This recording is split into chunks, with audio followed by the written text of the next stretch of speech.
Summer of 1942. Somewhere on the Eastern Front near Stalingrad. A German infantryman named Klaus Schneider huddles in his foxhole, trying to sleep after 16 hours of combat.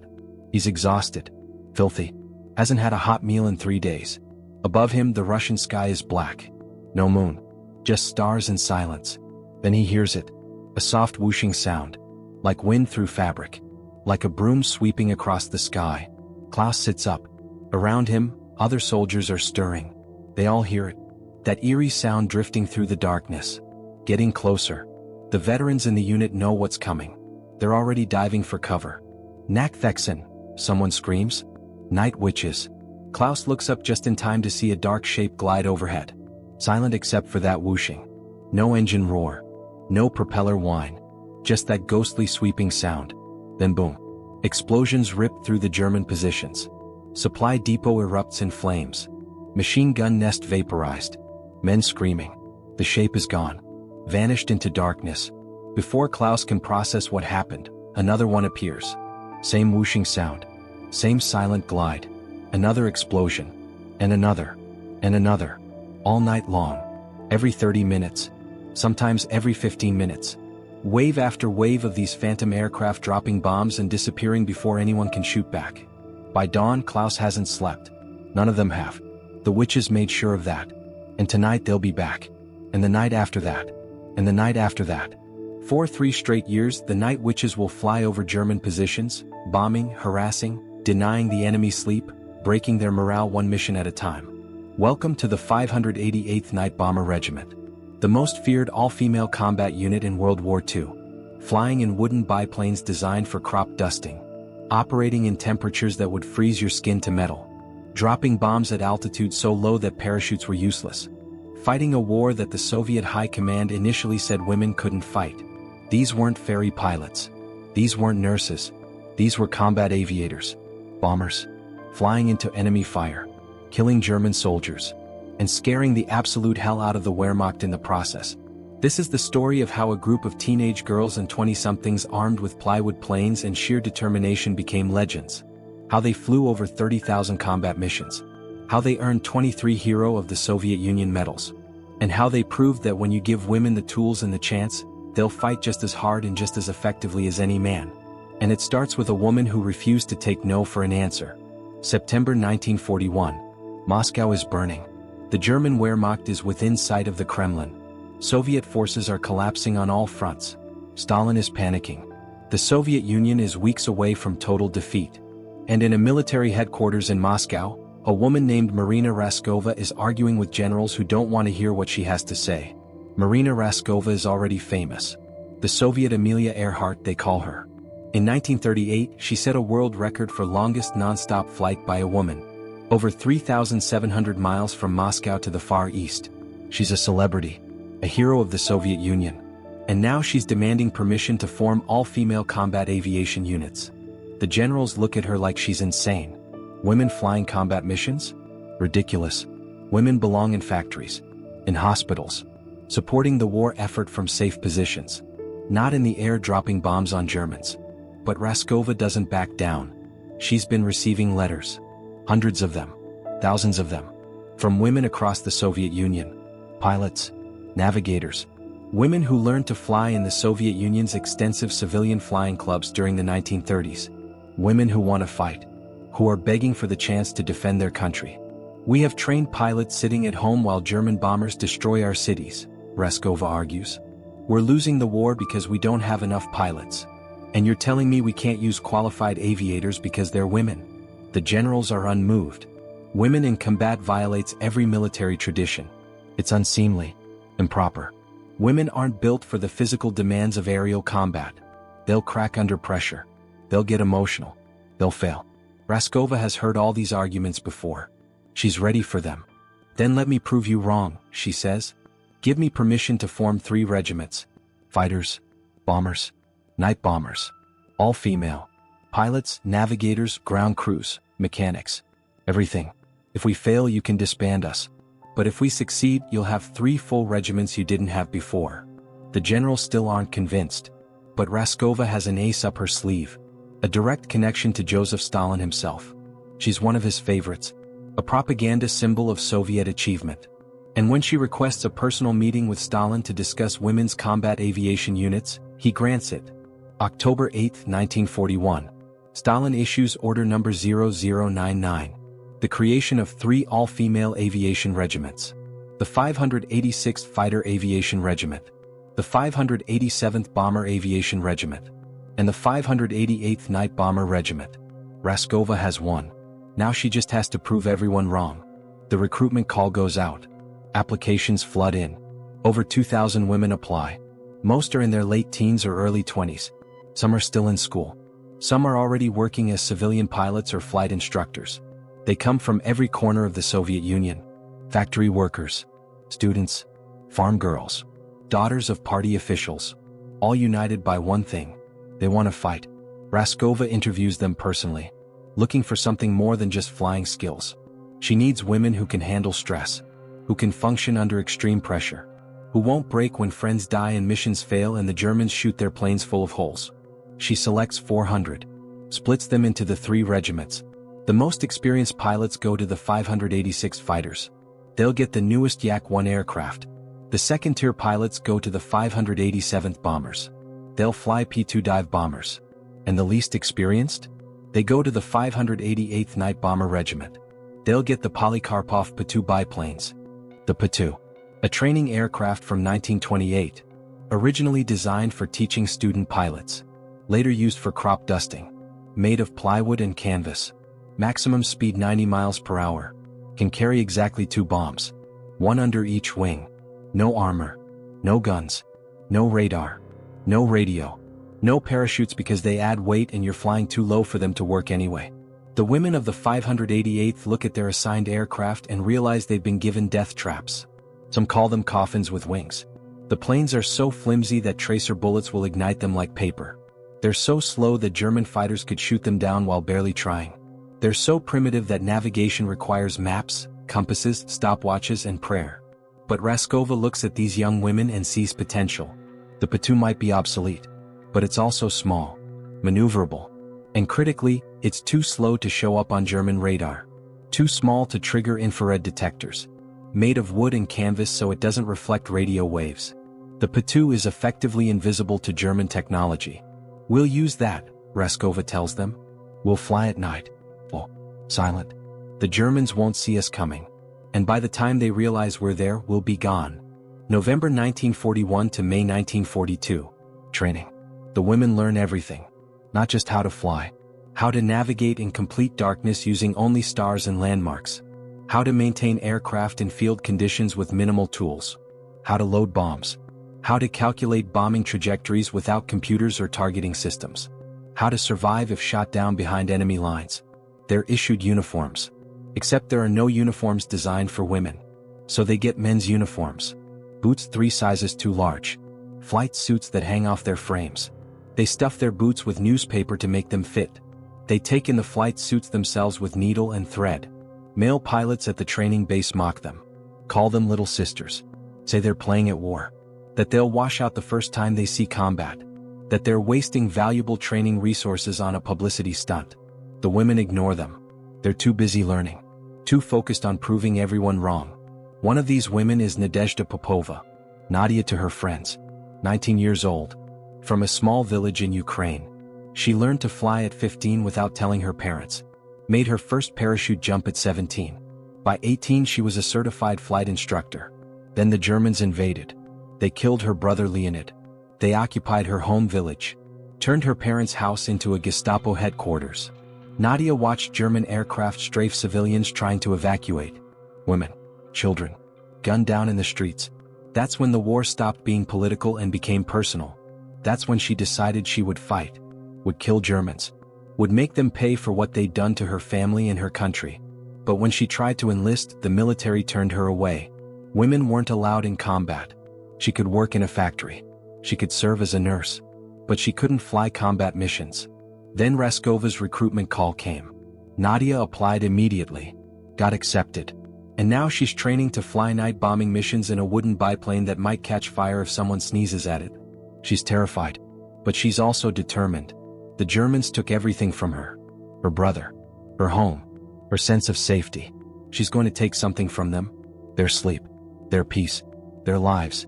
Training ends in May 1942. The 588th Night Bomber Regiment is deployed to the front lines. 42-woman crews. 1 pilot. 1 navigator who also serves as bombardier. Each crew assigned a Po-2 biplane. Their mission, harassment bombing. Hit German positions at night. Deny them sleep. Destroy supplies. Keep them nervous and exhausted. The regiment's commander is Major Yevdokia Bershanskaya, 30 years old. Experienced pilot. Tough as nails. She'll command the 588th for the entire war. Through 23,672 combat missions. Through losses that would break other units. Through conditions that would make most commanders resign. June 8, 1942. The 588th flies its first combat mission. Target, German headquarters near the front lines. 3 aircraft. Nadia Popova is flying one of them. She climbs into the open cockpit. No canopy. No protection from wind or weather. Behind her sits navigator Katia Ryabova. Together, they've practiced this dozens of times in training. But training is safe. Training doesn't have German anti-aircraft guns shooting at you. They take off at dusk. Fly toward the front lines. Nadia can see the battle below. Tracer fire. Artillery flashes. The green, red, and white lights marking where Soviet and German forces are killing each other. It looks like hell from above. The sun sets. Darkness falls. This is when the night witches hunt. In total darkness. No lights. No navigation aids. Just Katia in the back seat with a map, compass, and stopwatch, calculating their position and calling corrections. Bearing 320. 15 minutes to target. Nadia adjusts course. The Po-2 putters along at 80 miles per hour. So slow that she can hear gunfire from the ground. So low that she can see individual vehicles. This is terrifying. Every German soldier with a rifle could shoot at them.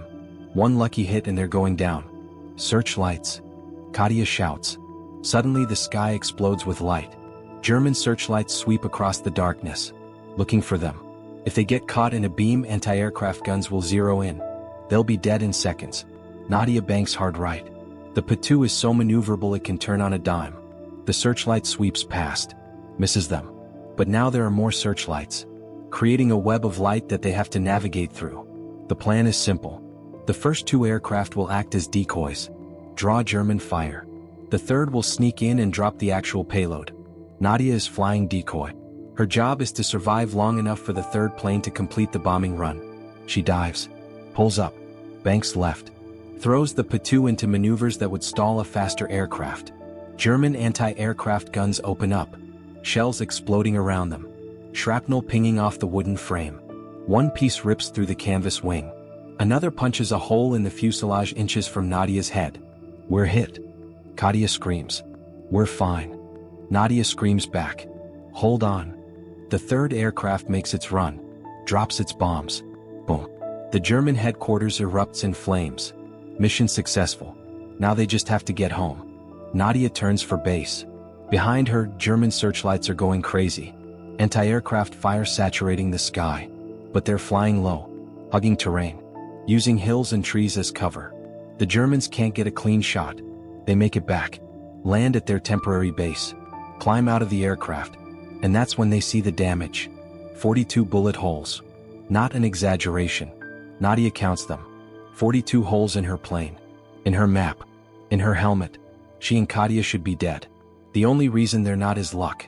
Katia, my dear, Nadia says, hands shaking. We will live long. It's wishful thinking. Statistics say otherwise. But they don't have time to think about statistics. Because the night is young. And they have to fly another mission in 30 minutes. Welcome to life in the 588th Night Bomber Regiment. You fly one mission. Land. Refuel. Reload bombs. Take off again. Repeat. 8 to 18 missions per night. Every night. For 3.5 years. Until the war ends or you die. Whichever comes first. The routine is brutal. Sleep during the day. Wake at dusk. Briefing on targets. Take off at full dark. Fly bombing runs until dawn. Land exhausted. Sleep a few hours. Repeat. There's no break. No rotation. No leave.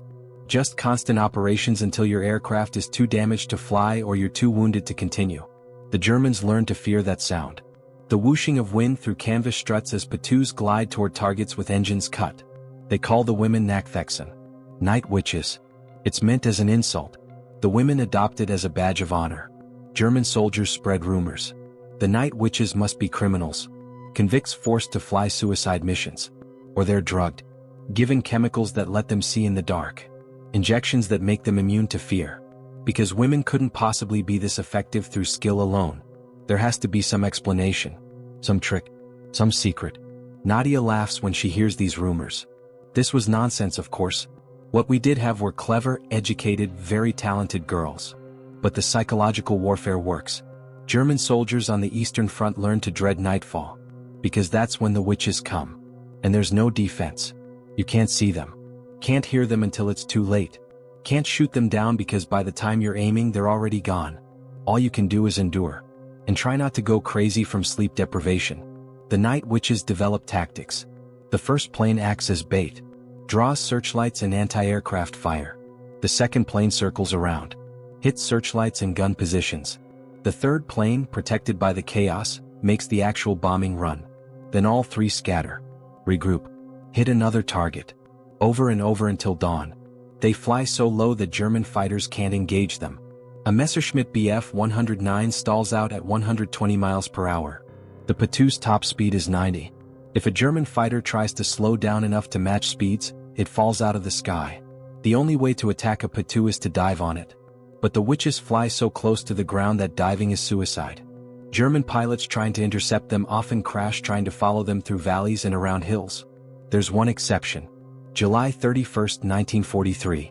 German ace Joseph Kosiak figures out the trick. Don't try to match their speed. Don't dive on them. Just position above and ahead of their flight path. Wait for them to fly underneath you. Then drop on them from above and behind. It works. Kosiak shoots down 4 Po-2s in one night. Grounds the entire regiment for 24 hours while they reassess tactics. But Kosiak is the exception. Most German pilots can't catch the night witches. Most don't even try anymore. It's too dangerous. Too frustrating.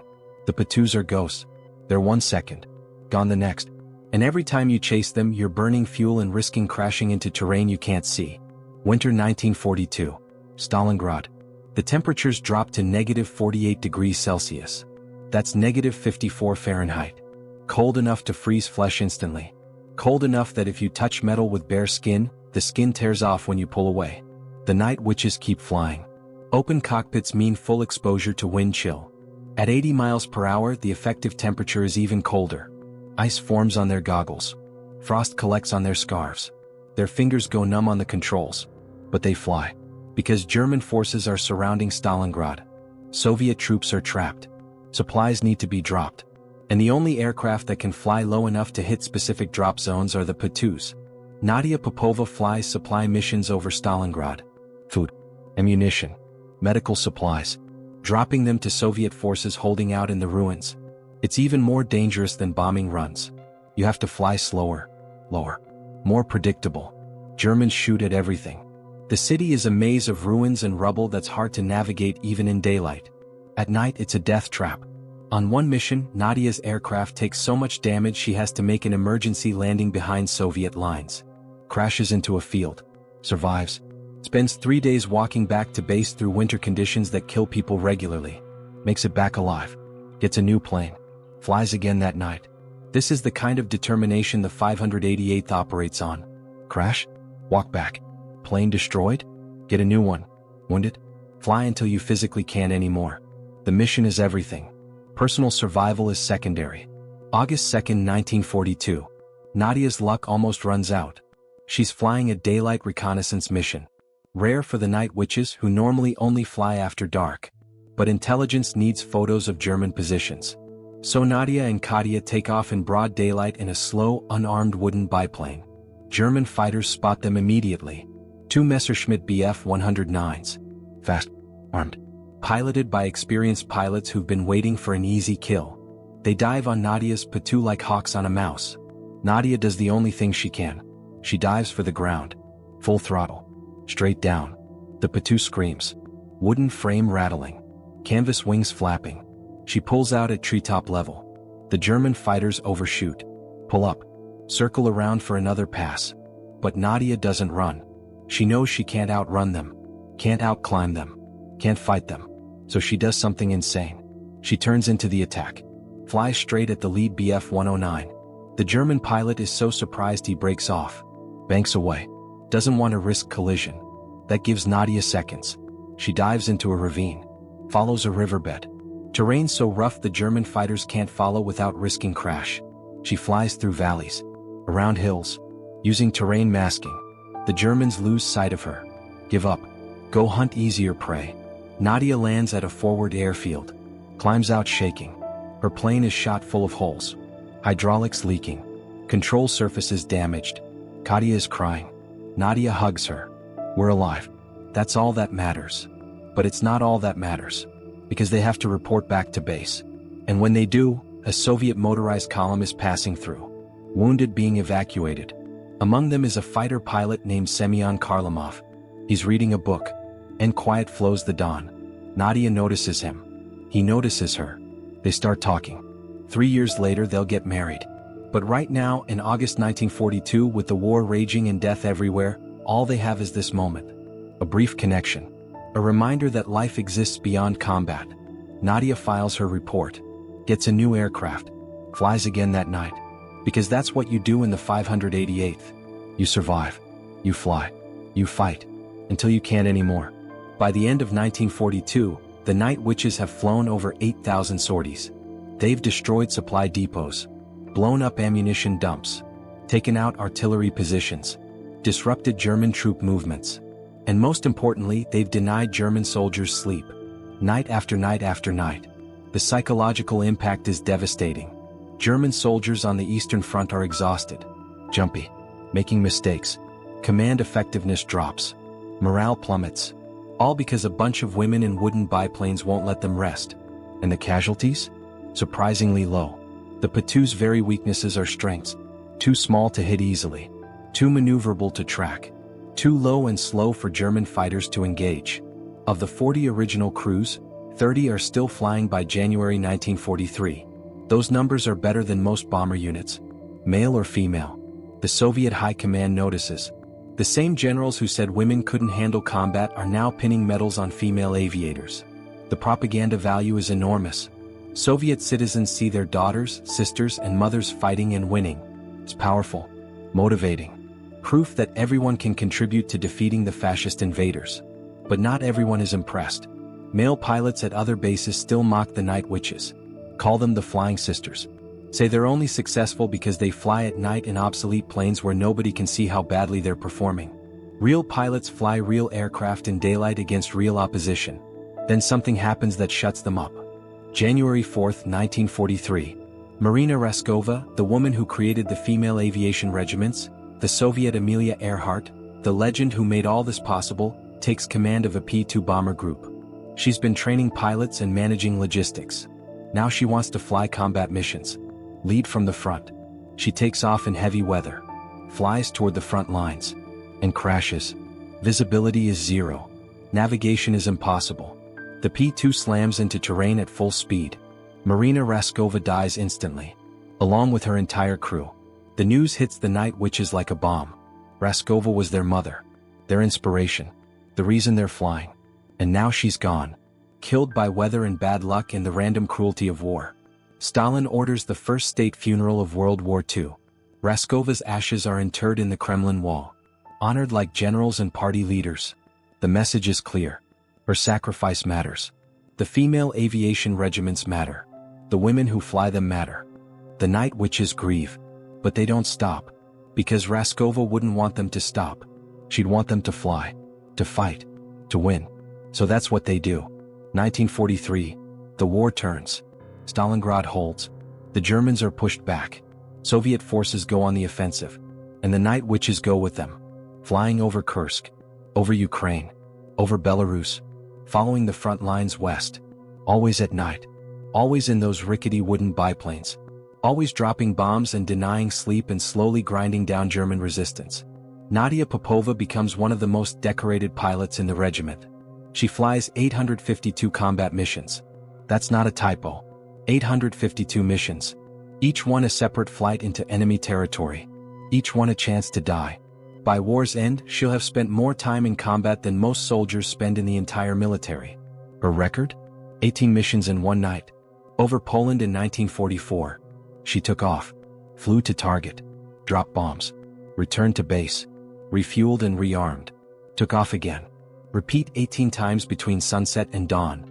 By the time the sun rose, she'd been airborne for nearly 12 hours, dropped 36 bombs, and lived to fly again the next night. Other pilots achieve similar feats.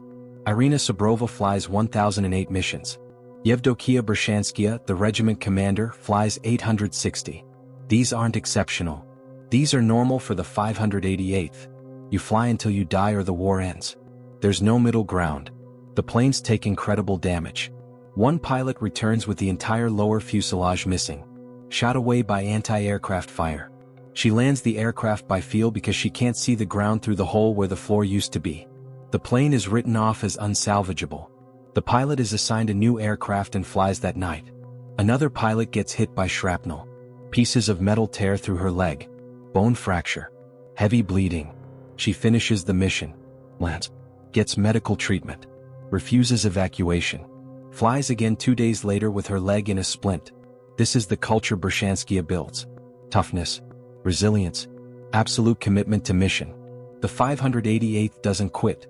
Doesn't surrender. Doesn't back down. Ever. German commanders start offering rewards. Any German soldier who shoots down a Night Witch automatically receives an Iron Cross. That's one of Germany's highest military decorations. You get it for shooting down one wooden biplane flown by women. That's how much the Wehrmacht fears them. But the rewards don't help. The Night Witches are too good. Too experienced. They've flown hundreds of missions. Survived everything the Germans throw at them. They know every trick. Every tactic. How to exploit searchlight patterns. How to use terrain. How to time their approaches so anti-aircraft guns can't track them. They also innovate. One tactic involves cutting the engine near the target. The Po-2 glides silently. No engine noise. Just the whisper of wind through struts. The Germans call this the sound of witches' brooms. It's terrifying. You can't hear it until the bombs are already falling. By the time you react, the aircraft is gone. The witches also drop incendiary shells. Small containers filled with flammable liquid. They ignite on impact. Can't be put out with water. Stick to everything. Burn through metal. German soldiers learn to fear these more than high-explosive bombs. You can dig a foxhole to protect from bombs. You can't dig a foxhole deep enough to hide from fire. 1944. The Red Army pushes into Poland. Then Romania. Then Hungary. The war is turning. Germany is losing. The Night Witches keep flying. Targets are getting deeper into German-held territory. Missions are getting longer. Losses are accumulating. By now, 32 members of the 588th are dead. 32 women who took off and never came back. Shot down. Crashed. Captured. Each loss hits hard. These aren't strangers. These are friends. Sisters. Women who've flown together for 2 years. Lived in the same quarters. Shared the same fears and hopes and dreams. When one dies, everyone mourns. But there's no time for extended mourning. The mission schedule doesn't stop. Someone else takes the dead pilot's aircraft, flies her missions, continues the work. That's how you honor the fallen in the 588th. By finishing what they started. February 1945. Germany is collapsing. Soviet forces are within 50 miles of Berlin. The Night Witches fly their final missions. Deep strikes into German territory. Hitting communication lines. Supply convoys. Retreating troops. Making sure the German army can't regroup. Can't reorganize. Can't mount effective resistance. May 4, 1945. The 588th flies its last combat mission. Target, German positions 37 miles from Berlin. 3 days before Germany officially surrenders. Nadia Popova is flying. After 3 years of war. After 852 missions. She's still here. Still alive. Still flying. They drop their bombs. Turn for home. And as they fly back toward Soviet lines, word comes over the radio. The war is ending. Germany is surrendering. It's over. Nadia doesn't celebrate. Not yet. She lands. Shuts down the engine. Climbs out of the cockpit. And then it hits her. She survived. Against all odds. Against statistics that said she should have died 100 times over. She's alive. The war is over. She's going home. The 588th Night Bomber Regiment flew 23,672 combat missions over 3 years. more than any other Soviet aviation regiment. They dropped over 3,000 tons of bombs and 26,000 incendiary shells. They destroyed 17 river crossings, 9 railways, 2 railway stations, 26 warehouses, 12 fuel depots, 176 armored vehicles, and more German morale than can be quantified. 23 pilots and navigators received Hero of the Soviet Union medals, the highest military honor in the USSR. They're the first women in Soviet history to receive this award. More will follow. But the Night Witches were first. They proved it could be done. But here's the part history doesn't talk about much. The cost. The price these women paid. Not just the 32 who died, but the survivors who lived with injuries, with trauma, with memories of friends who didn't make it home, with the knowledge of how many people they killed. After the war, Nadia Popova returns home, marries Semyon Kharlamov, that fighter pilot she met in 1942. They have children, build a life, but she never stops flying, becomes a flight instructor, teaches others the skills that kept her alive. Sometimes late at night she'll go outside, look up at the stars, and remember the war. In interviews decades later she'll say, "I sometimes stare into the blackness and close my eyes. I can still imagine myself as a young girl up there in my little bomber, and I ask myself, Nadia, how did you do it?" She doesn't have a good answer. None of them do. How do you explain flying 852 missions in a wooden biplane while people are trying to kill you? How do you quantify the courage required to take off every night knowing you might not come back? How do you describe the bond between women who trust each other with their lives? You can't. You just did it. Because that's what was required. Because your country was invaded. Because your family was threatened. Because someone had to fight. And if the military wouldn't let you fight in a fighter or a bomber, then you'd fight in a crop duster. And you'd make it work. The 588th was officially disbanded on October 15, 1945. 6 months after the war ended. The pilots were offered positions as flight instructors. Some accepted. Others went back to civilian life. Got married. Had families. Tried to forget the war. But here's the insult. The final indignity. May 9, 1945. Victory Day Parade in Moscow. The largest military parade in Soviet history. Every major unit that fought in the war is invited. Infantry, tanks, artillery, aviation. Everyone who helped defeat Nazi Germany gets to march through Red Square. Except the Night Witches. They're told their Po-2 biplanes are too slow. They'd hold up the parade, disrupt the choreography. So they're excluded. The most highly decorated female aviation unit in history. The women who flew more combat missions than almost any other regiment. Banned from the victory parade because their planes aren't fast enough. It's a betrayal. A reminder that for all their achievements, they're still considered second class. Still judged by different standards. Still denied recognition because of their gender. The Night Witches protest.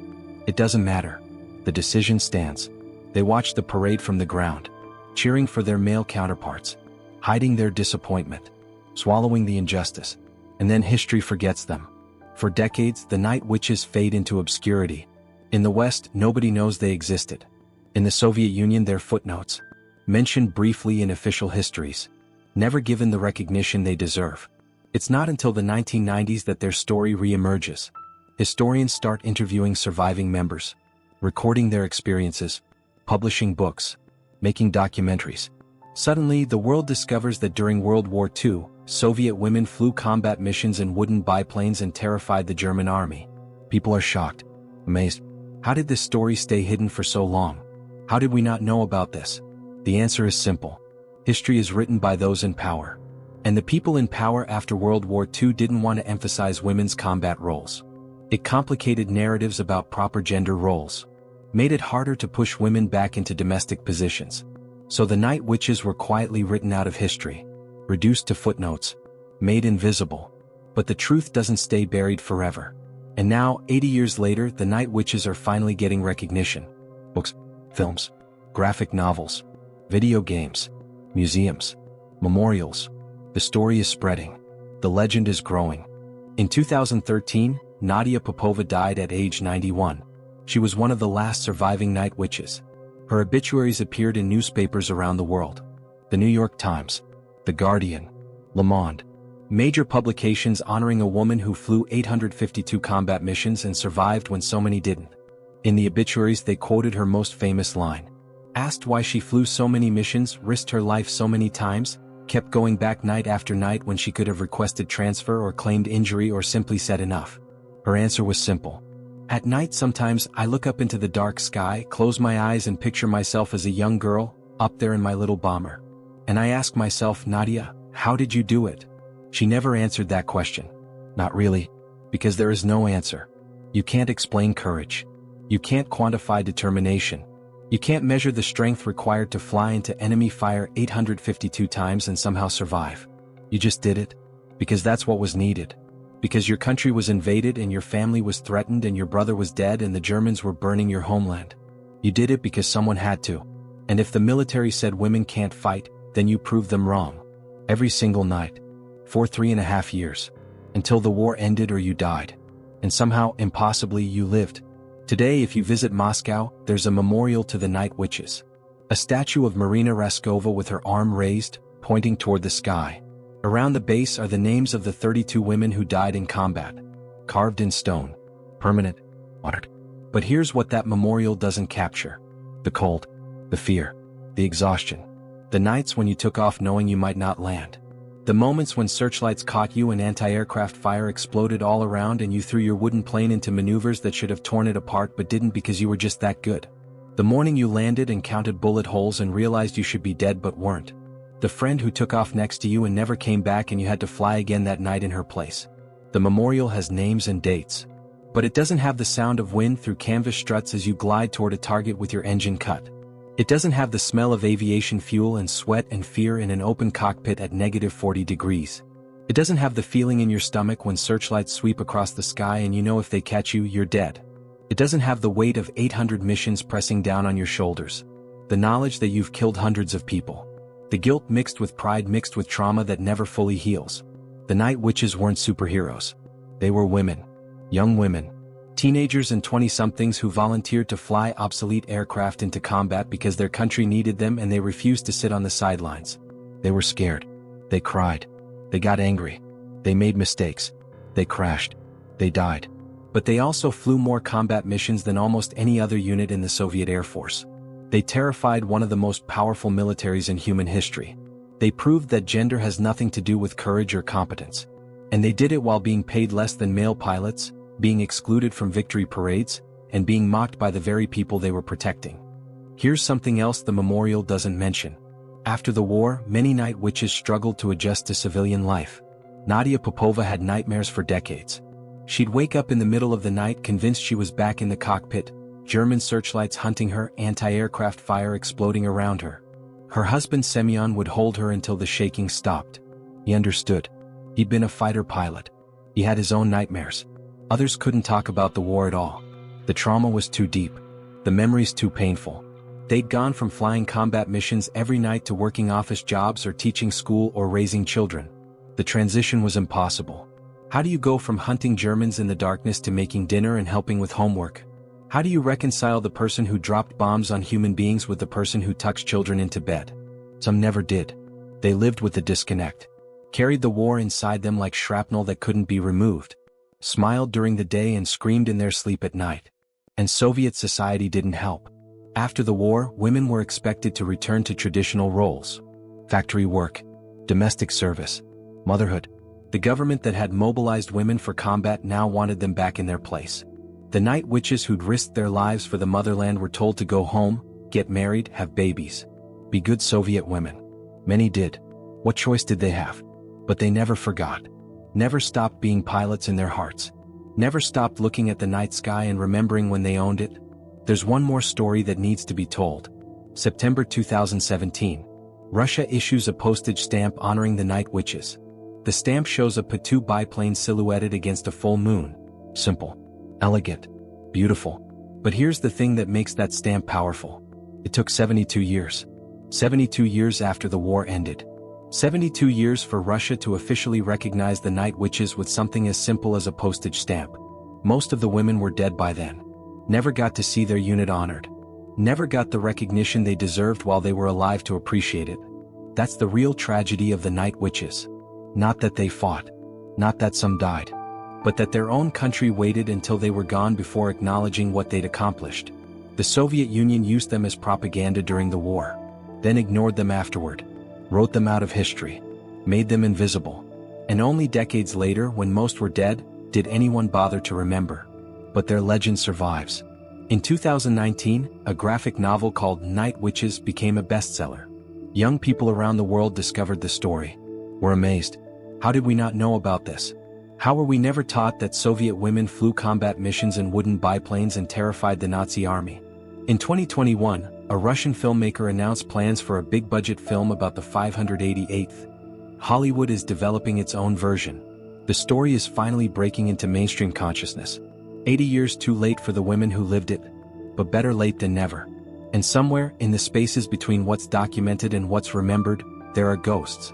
Young women in oversized uniforms climbing into wooden biplanes, taking off into darkness, flying toward searchlights and anti-aircraft fire and death, dropping their bombs, gliding silently toward targets, making that distinctive whooshing sound that German soldiers learned to fear more than artillery.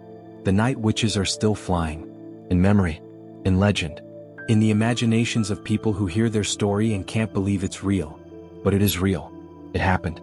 400 women joined the 588th Night Bomber Regiment. 32 died in combat. The rest flew missions that should have killed them but didn't. They survived. They fought. They won. And in the end, after all the missions and all the medals and all the years of being forgotten and finally being remembered, what did they prove? Something simple and profound. Give women the tools and the training and the chance, and they'll fight just as hard and just as effectively as anyone. They'll fly obsolete planes into impossible situations and somehow make it work. They'll endure cold and fear and exhaustion that would break most people. They'll kill when necessary and mourn when possible and keep going when any rational person would quit. The Night Witches weren't special because they were women. They were special because they refused to accept limitations. When the military said women can't fight, they said watch us. When male pilots mocked them, they let their combat record speak for itself. When German soldiers called them witches, they adopted the name and made it legendary. 23,672 combat missions. Over 3,000 tons of bombs dropped. 32 killed in action. 23 heroes of the Soviet Union. 3 complete years of continuous combat operations. These are the numbers, the statistics, the cold facts that don't capture the reality of what these women endured. But here's the number that matters most. 852. That's how many missions Nadia Popova flew. 852 times she took off in a wooden biplane. 852 times she flew into enemy territory. 852 times she could have died. 852 times she came back. That's not just courage. That's beyond courage. That's something we don't have a word for. A determination so absolute that death becomes irrelevant. A commitment so total that fear stops mattering. You just fly. Every night. Until the war ends or you die. And somehow, impossibly, you survive. That's the legacy of the Night Witches. Not that they were women who flew, but that they were warriors who refused to quit, who faced impossible odds and laughed at them, who took the worst aircraft in the Soviet Air Force and turned them into weapons of psychological warfare, who made German soldiers fear the sound of wind through canvas more than the roar of bombers. Some units win through firepower. The Night Witches won through persistence, through showing up, through never stopping, through being ghosts in the night that haunted German soldiers for 3 straight years, through proving that war isn't just about strength or technology or resources. Sometimes it's about who can endure longest, who can keep going when any sane person would stop. And the Night Witches never stopped. Not until the war ended. Not until Germany surrendered. Not until the last mission was flown and the last bomb was dropped and the last German soldier learned that the sound of wind through canvas meant death was coming. That's who they were. That's what they did. And that's why their story matters. Not because they were women, but because they were warriors who happened to be women. And they kicked ass anyway.